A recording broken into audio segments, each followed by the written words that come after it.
They cornered a young woman on a night bus, laughing as she shrank into her seat. The driver looked away. The town had learned not to interfere. They thought fear still owned the road, but they didn't see the man in the back row. They didn't see the Navy SEAL on leave or the aging German Shepherd at his feet, ready to remind them what courage looks like. Before we begin, tell us where you're watching from, and if this story moves you, please subscribe for more. Winter had settled hard over Red Hollow, a tired Appalachian town pressed between dark ridge lines and thinning opportunity. The season here was not the clean postcard kind of winter. It was wet and gray, soaked through with sleet that clung to everything it touched. Snow drifted lightly but never fully committed, turning streets into slick ribbons and rooftops into dull mirrors under a low, bruised sky. By nightfall, the cold crept into places it didn't belong, into walls, into joints, into people's patience. The bus station sat at the edge of town like an afterthought, a concrete pad, one flickering street lamp, and a narrow shelter that rattled in the wind. When the long-distance coach finally rolled in, it sounded weary, its engine coughing as if protesting the climb ahead. Paint once white had yellowed with age. Salt scars streaked the sides. This bus had carried too many goodbyes to count.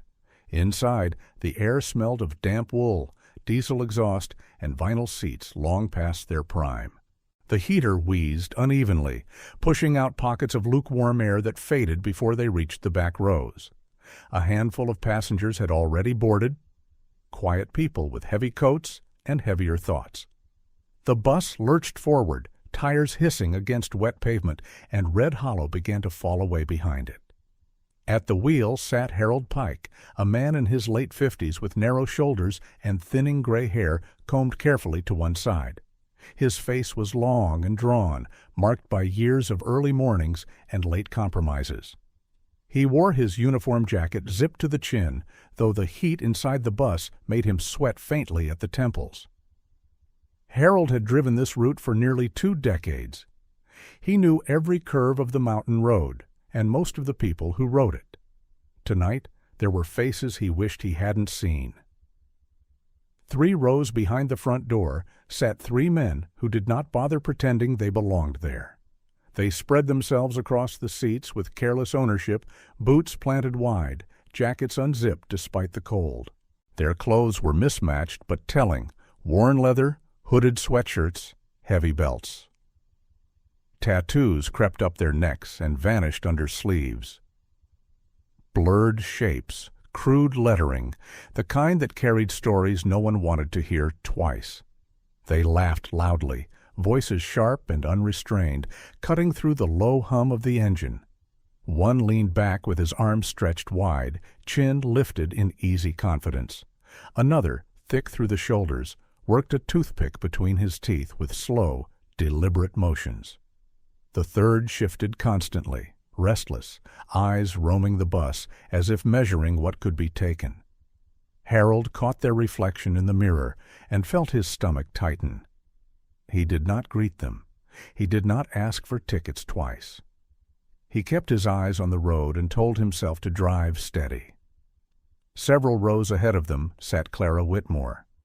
She was young, early 20s, with soft features that drew attention whether she wanted them to or not. Her brown hair was pulled into a simple ponytail already loosening from the damp air. She wore a plain dark coat that had seen more winters than it was built for, a knitted scarf wrapped close around her neck. Nothing about her clothes stood out. They were clean, functional, chosen to avoid notice. Clara sat near the window, shoulders slightly hunched, hands folded tight in her lap. A canvas bag rested at her feet, scuffed and well-used, the strap looped nervously around her ankle. Outside the glass, snow collected in thin lines before sliding away into darkness. She was traveling to Stonebridge, a town several hours away, where her mother lay in a small hospital room that smelled of antiseptic and stale coffee. Clara had made the trip before, always with the same knot of worry in her chest. Tonight that knot was sharper, edged with something colder than fear. She heard the laughter behind her grow louder. "Long ride for a pretty girl," one of the men said, his voice pitched deliberately to Carrie. The others chuckled. Clara did not turn. Her jaw tightened, eyes fixed on the dark blur beyond the window. She had learned, over years of unwanted attention and quiet threats, that acknowledgement often invited escalation. The men continued talking, their words loose and suggestive, their laughter careless. One shifted in his seat, boots scraping lightly against the floor as he leaned into the aisle. The movement was small, almost casual. But deliberate? Clara's breath caught for just a moment. Up front, Harold's shoulders stiffened. He saw the movement in the mirror. He heard the tone. His hands tightened on the wheel, knuckles paling. For a brief second, his foot hovered as if he might slow the bus. Then he pressed the accelerator instead. The road ahead curved sharply, giving him an excuse not to look back. At the very rear of the bus, where the heater barely reached, Luke Rowan sat alone. Luke was a young man, early 30s at most, with a compact, disciplined build shaped by years of hard training rather than bulk. He wore a dark civilian jacket over simple clothes, nothing that marked him at first glance. But there was precision in everything about him.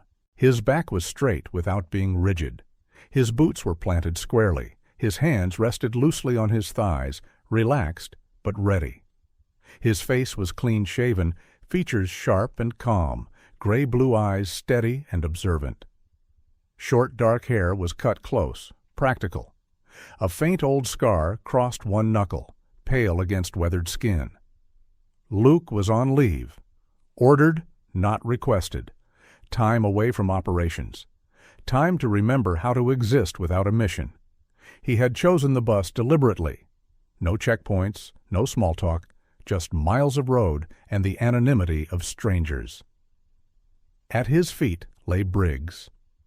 The German shepherd was large, his black and tan coat flecked with gray around the muzzle and eyes.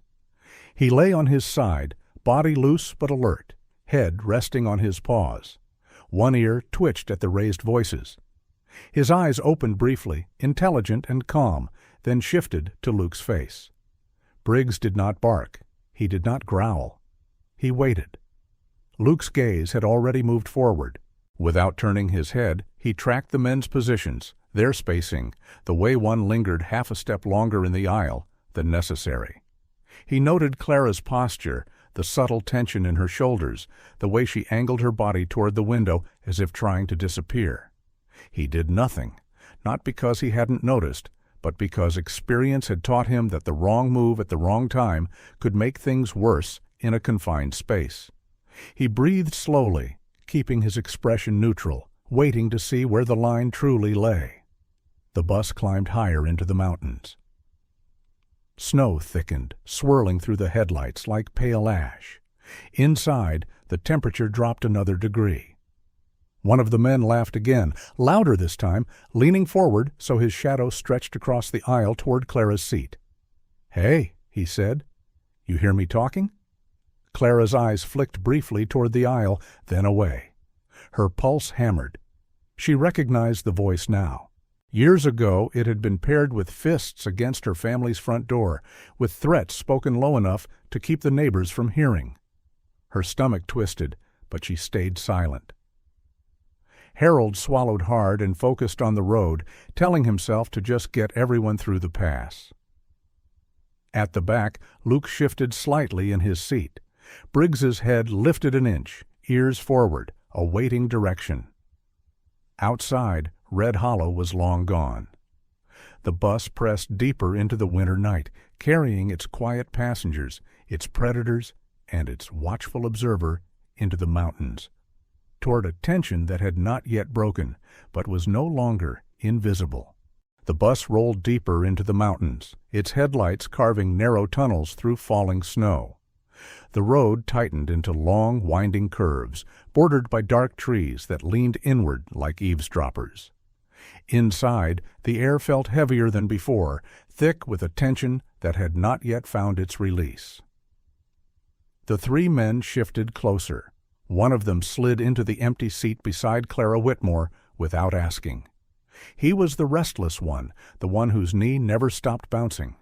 Up close, she could see the faint pockmarks on his cheeks, the yellowing whites of his eyes, the sharp smell of tobacco clinging to his clothes. He leaned back, spreading his arm along the top of the seat, as if claiming the space. "You don't have to stare out there all night," he said lightly. "We don't bite. Not unless we're asked." The others laughed, lower now, closer. The tall one leaned forward from the row behind, elbows resting on the seat back, his breath warm against the side of Clara's neck. She felt herself shrink inward, shoulders tightening, fingers digging into the fabric of her coat. Her heart pounded so loudly she was certain they could hear it. She kept her eyes forward, fixed on the fogged glass, willing herself to stay invisible. No one spoke. Across the aisle, an older woman pretended to rummage through her purse, eyes fixed firmly downward. A man in a work jacket stared straight ahead, jaw clenched, pretending the bus did not exist beyond his own seat. Silence spread, not because no one noticed, but because everyone did. At the wheel, Harold Pike felt the weight of it pressing down on his spine. He adjusted his grip on the steering wheel, sweat dampening his palms despite the cold.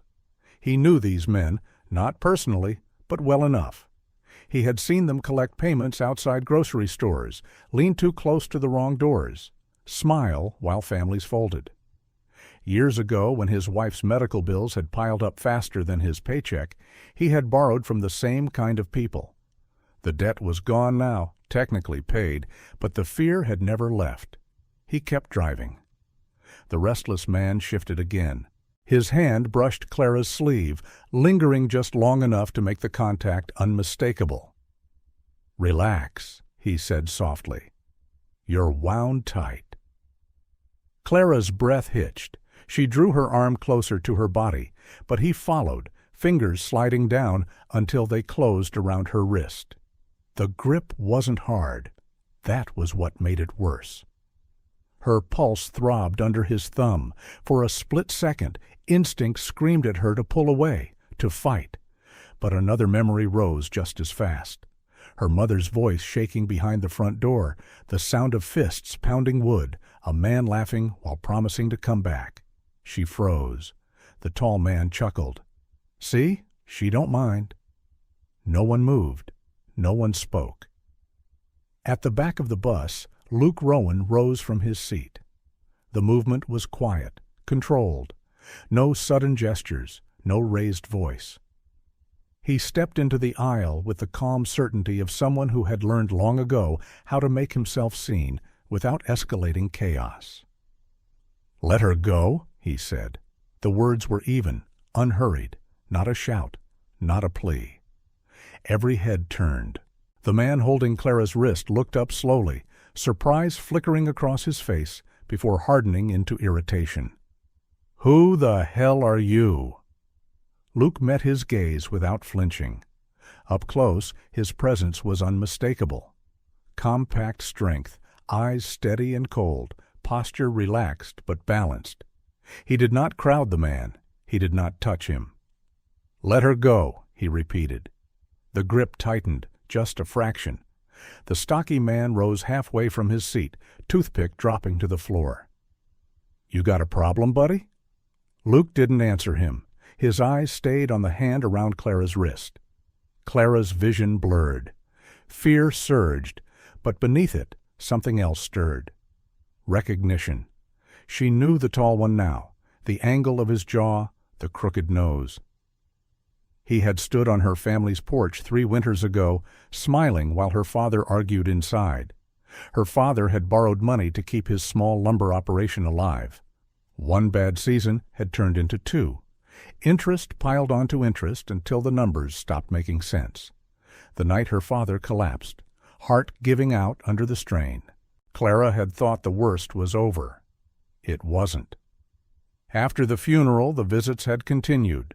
The threats softened into reminders, reminders into expectations. Her mother's health failed under the pressure. Clara took extra shifts, paid what she could, learned to keep her head down. The man holding her wrist leaned closer. "Sit down," he said to Luke. This ain't your business."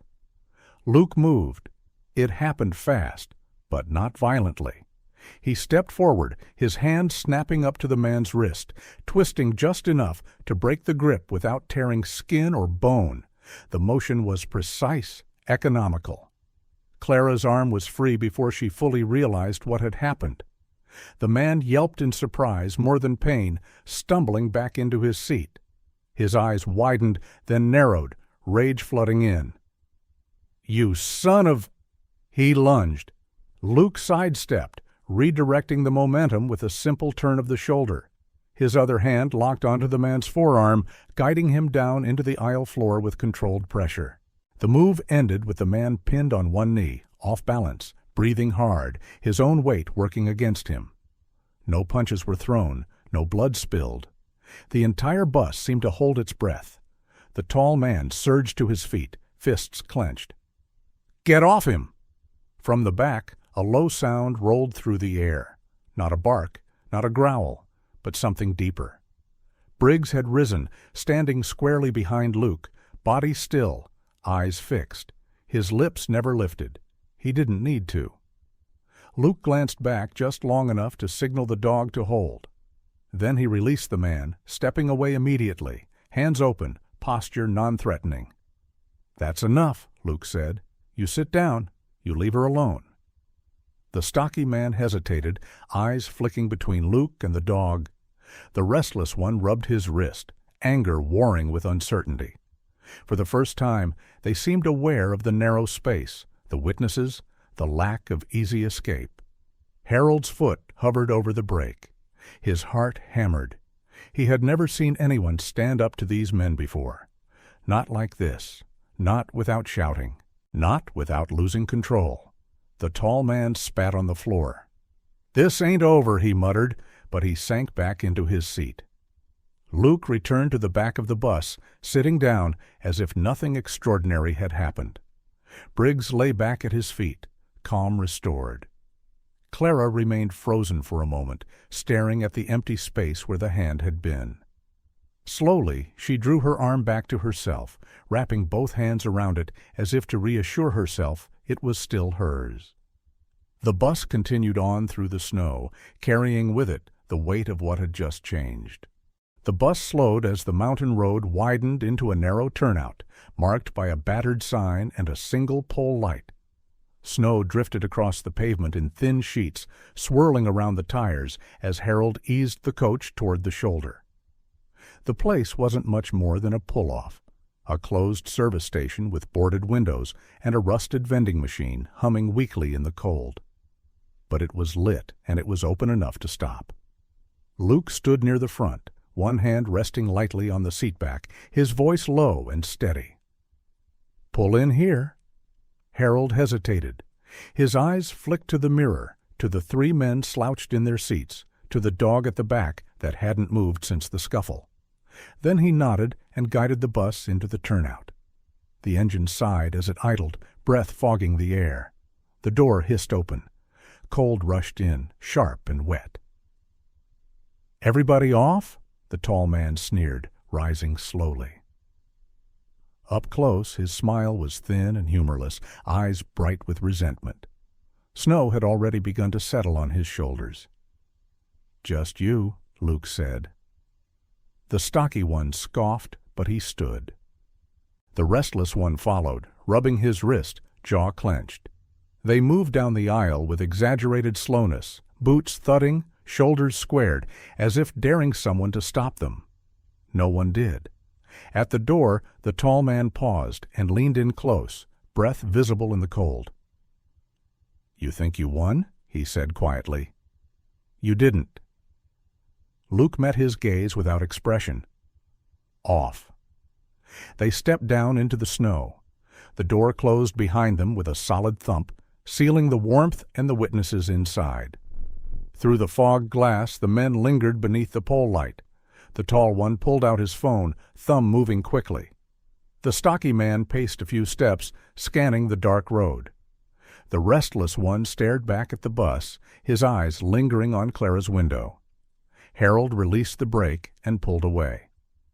The bus rolled back onto the road, leaving the turnout behind. Snow swallowed the light as the mountains closed in again. Inside, no one spoke at first. Then the murmurs began. A man in a knit cap leaned forward. "Was that really necessary?" he asked, not quite meeting Luke's eyes. "Those guys aren't the kind you mess with." Another voice chimed in from farther back. "Now they'll follow us." Harold's jaw tightened. His hands trembled on the wheel. "I just want to get everyone through the pass," he muttered, more to himself than anyone else. Clara sat rigid, her arms wrapped around herself. The adrenaline that had carried her through the confrontation drained away, leaving a hollow ache behind. She stared at the dark road ahead, heart pounding with a new fear, one that reached beyond the bus. "They know where I live," she thought. "They know my mother." Luke returned to his seat at the back. Briggs settled at his feet, posture calm, eyes alert. Luke kept his gaze forward, listening. A few minutes passed. The engine's hum steadied. Snow thickened, tapping softly against the windows. Then headlights appeared in the mirror. At first, they were distant, just a glow on the curves behind them. Harold told himself it was another truck, another late traveler. But the lights grew brighter, closer, unwavering. The tall man's words echoed in Luke's mind. He leaned forward, studying the mirror. The headlights dipped, surged, then held a steady distance. Harold saw them too. His throat tightened. "That's not good." Clara turned in her seat, dread rising. Her fingers dug into the fabric of her coat. "Is it them?" No one answered. The lights behind them swerved briefly to the shoulder, then back onto the road, as if testing speed. Snow sprayed up in their wake. Luke's jaw set. He recognized the pattern, the way predators closed distance without rushing, letting fear do half the work. "They called someone," he said quietly. A ripple of panic moved through the bus. An older woman clutched her purse. The man in the knit cap cursed under his breath. Harold's voice shook. "I can't outrun a pickup on these roads." Clara's guilt pressed down hard. She leaned forward, voice barely above a whisper. "This is my fault." Luke turned toward her. "It isn't." "They wouldn't be doing this if I wasn't here," she said, eyes shining. "They've been after my family for years. They don't let go." Her words unlocked something in Luke's mind. He replayed the men's confidence, their lack of hesitation, the way they'd acted under lights, in front of witnesses. This wasn't reckless bravado. It was habit. "They're comfortable," he said. "Too comfortable." Harold glanced back. "What does that mean?" "It means they've done this before," Luke replied. "And nothing happened to them." The pickup's headlights flared brighter as it closed another car length. Luke could make out its shape now. A lifted truck, dark paint, oversized tires chewing through slush. A silhouette sat high behind the wheel. A second vehicle's lights flickered briefly farther back, then vanished around a bend. The murmurs turned sharp. "Two of them," someone said. Clara's breath came faster. Images of her mother's house rose unbidden. The sagging porch, the single porch light, the way shadows pooled around the steps at night. She imagined fists on the door again, the sound of laughter in the dark. "I shouldn't have gotten on this bus," she whispered. Luke shifted closer, lowering his voice. "Listen to me. Right now, what matters is staying calm." She nodded, though fear trembled through her. Up front, Harold swallowed and focused on the road, knuckles white. His mind raced through old debts and old warnings. He had thought those days were behind him. He had been wrong. The pickup surged, drawing alongside for a moment before dropping back, snow spraying across the windshield. "They're hurting us," Luke said.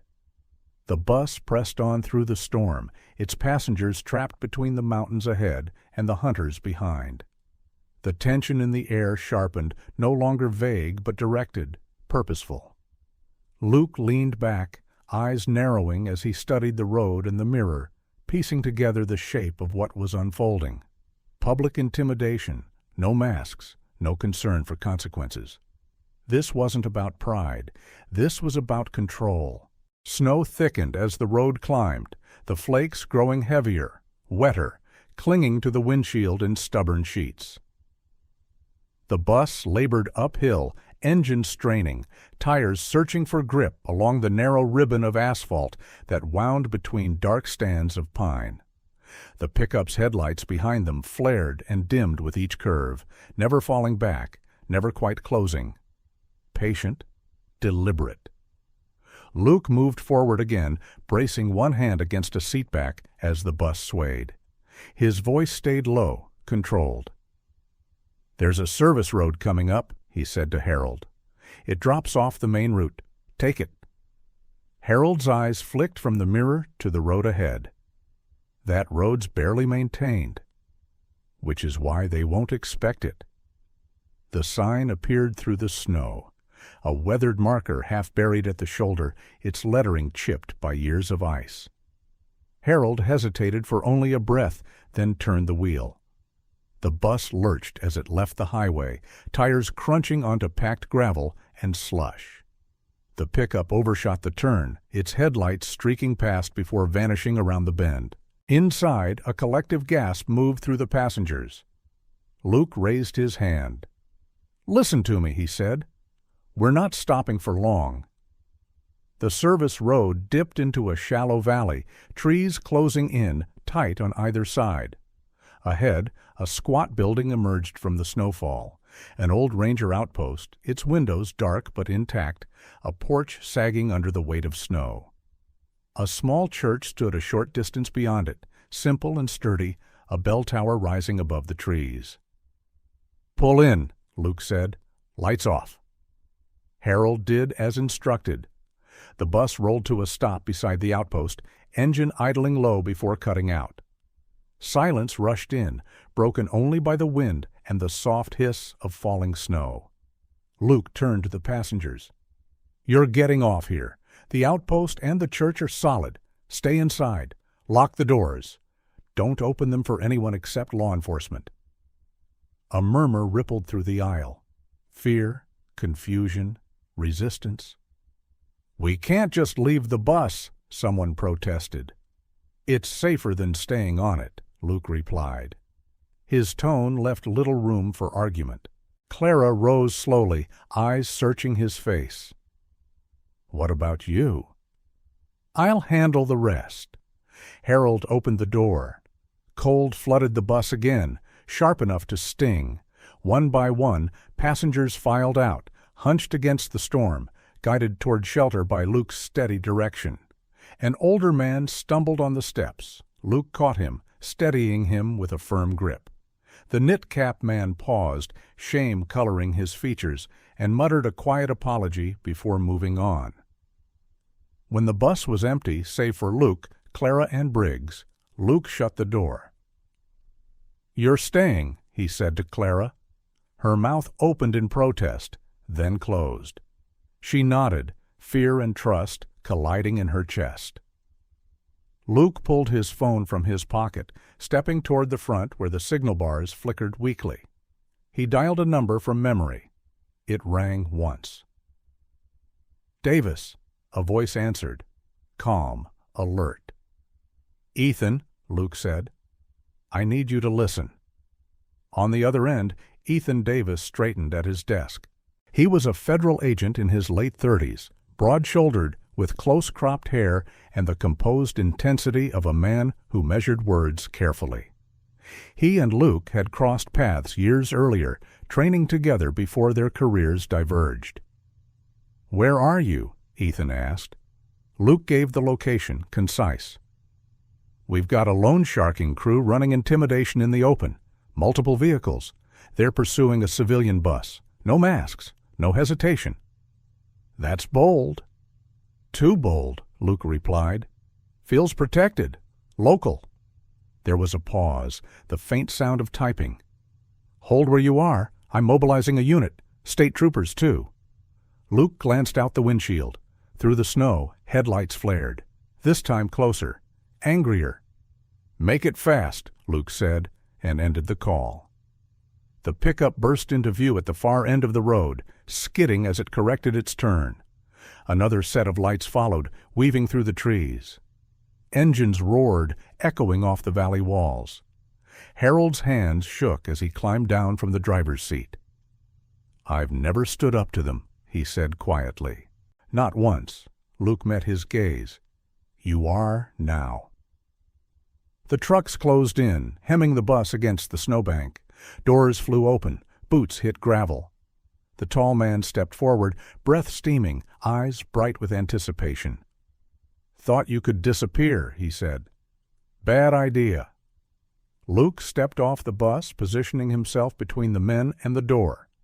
Briggs moved with him, silent, shoulder aligned to Luke's knee. The first punch came fast, wild. Luke slipped it, countering with a short strike that knocked the man's balance off without dropping him. Another rushed in from the side. Luke pivoted, using the bus's bulk to limit angles, forcing them into each other's space.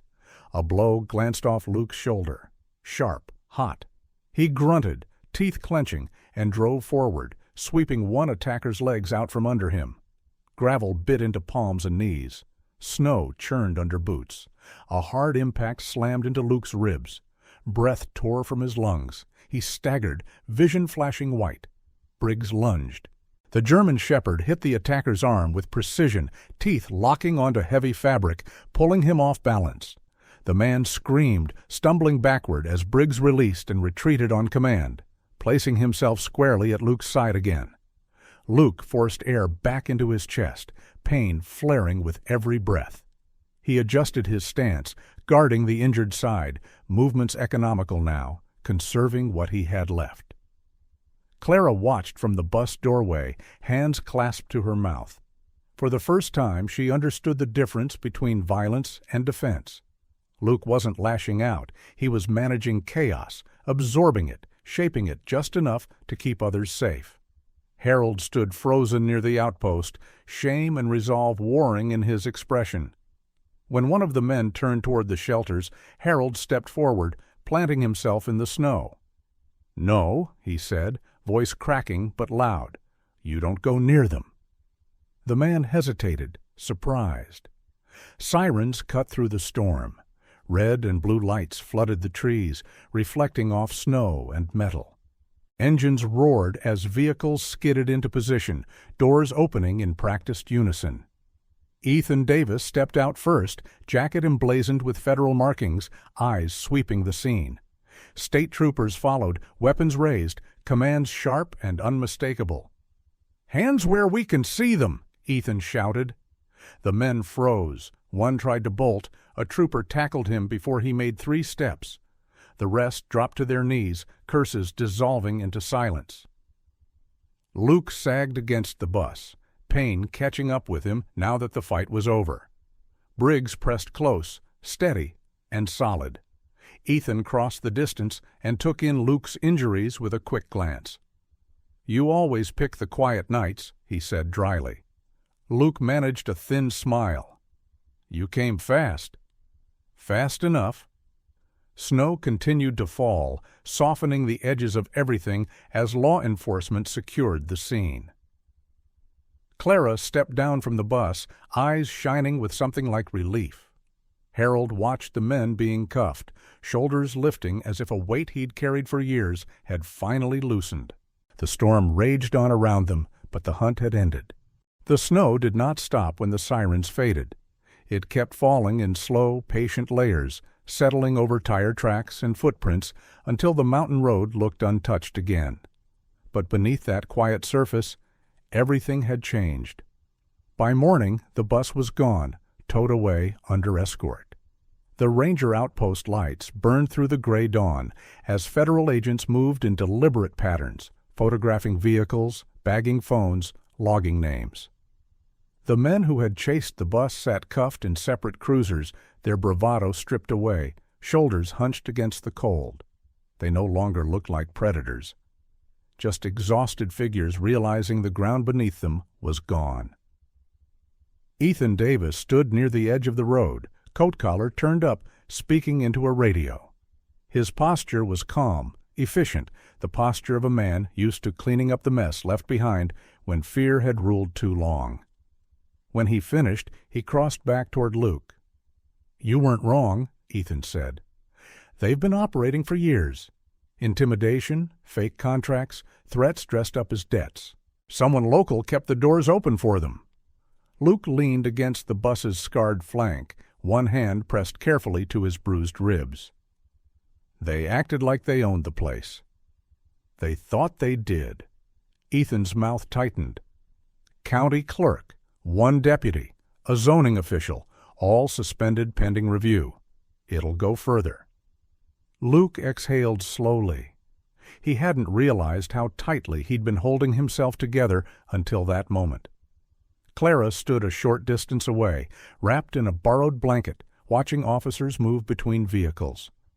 Her face was pale, eyes rimmed red with exhaustion, but her shoulders were no longer drawn inward.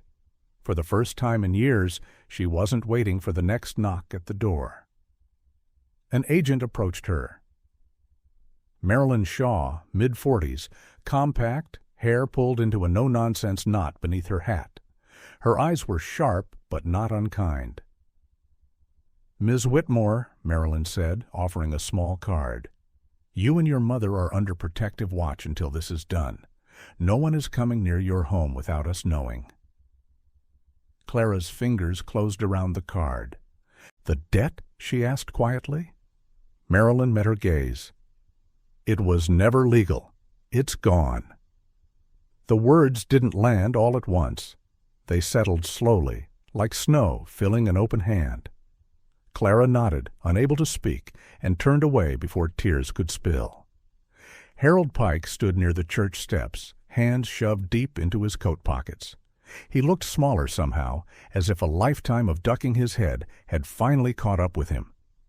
When he saw Luke watching, he straightened. "I should have done something sooner," Harold said. His voice was rough. "Years ago." Luke didn't argue. "You did something when it mattered." Harold swallowed, then nodded once. It was enough. By noon, the storm broke just long enough for the helicopters to lift off. Evidence and suspects disappeared down the mountain, carried toward courtrooms that had felt unreachable only a day before. The road reopened under state supervision. The mountains returned to their watchful silence. Clara rode back into town in a federal SUV, sitting stiffly at first, then slowly relaxing as the familiar curves passed without incident. Her mother's house appeared at the end of the lane, smoke curling gently from the chimney. Two marked vehicles idled nearby, unobtrusive but present. Inside, her mother lay resting on the couch, thinner than Clara remembered, eyes tired but warm. She reached out, pulling Clara close. "They came by," her mother whispered, "said we were safe." Clara closed her eyes and breathed in the familiar scent of home. "We are," she said, and believed it. Luke didn't stay long. Medics insisted on checking his injuries before clearing him. The bruises were ugly, but manageable. Nothing broken, nothing that would keep him from returning to duty. That evening, as the sun dipped behind the ridgeline and the cold sharpened again, Luke stood outside the house with Clara. The world felt quieter now, not because danger was gone forever, but because it had finally been named. "I'm heading back tomorrow," Luke said. He kept his voice even. The way he did when saying goodbye was easier than letting it show. Clara nodded. "I figured." Briggs sat between them, broad head lifted, ears twitching, as if he understood more than either of them wanted to admit. The dog's muzzle was frosted white with age, eyes steady, calm. Luke knelt, resting a hand against Briggs's chest. The dog leaned into the touch, solid and grounding. "He's earned rest," Luke said. "More than I have." Clara looked down, then back up, uncertainty flickering. "You're leaving him?" Luke nodded once. "He's done fighting, and you shouldn't have to feel alone in your own home." Briggs rose and moved to Clara's side without prompting, pressing his weight gently against her leg. The decision, somehow, had already been made. Clara swallowed hard. "I'll take care of him." "I know," Luke said. Morning came clear and cold. The town stirred slowly, as if testing the air. Storefront lights flicked on. A plow rumbled past, clearing yesterday's storm. People nodded to one another on the sidewalks, cautious but lighter. Luke shouldered his bag at the edge of town, where the road widened toward the highway. He paused once, turning back. Clara stood on the porch with Briggs at her side. The dog sat tall, alert but peaceful, a quiet sentinel. Clara lifted a hand in farewell, her smile small but real. Luke returned the gesture, then turned toward the road.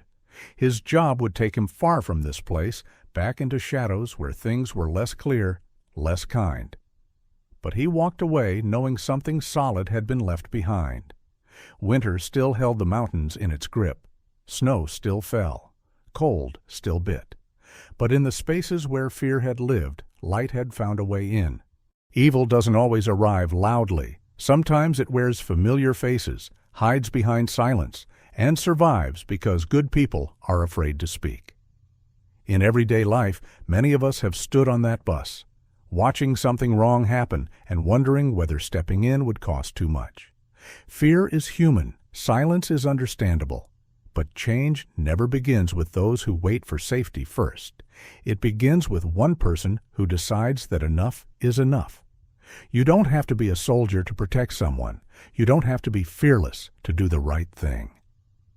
Sometimes courage is simply choosing not to look away. If this story moved you, think about the small moments in your own life where kindness, honesty, or standing up for someone could make a difference. Those moments matter more than we realize. Please share this story with someone who might need hope today. Leave a comment and tell us what part touched you most, or a time when you witnessed courage in everyday life. And if you believe in stories that remind us we're not alone, subscribe to the channel and stay with us for more. Because when one person stands, others remember they can too.